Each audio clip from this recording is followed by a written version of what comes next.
Silla libre. Ya. Tan tarde llegan. Estaba nervioso ya mi marido. Nervioso, esperándole.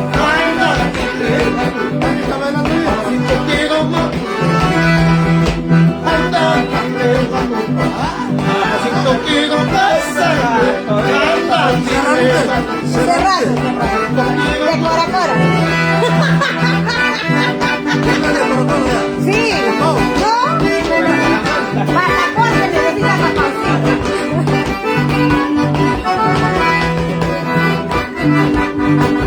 ¡vamos, Mónica, vamos, dale!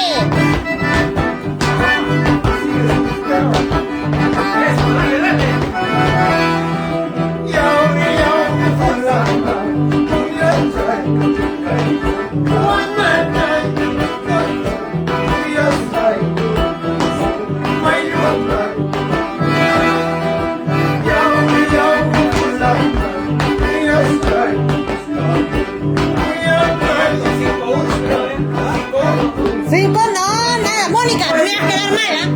Baila, baila, viejita, baila, baila. Cuidado, te ganes de coracoreño y anahuico. ¡Vamos, Mónica! Primo, ¿cuántos años vivió Mónica en pausa? ¿10? Más, será. Yo me casé a los 19, ahí fue a pausa. Y ahí hasta yo tenía acá los 30 años. En 11 años pues tenía que haber aprendido, ¿no? ¡Ra! ¡Ra!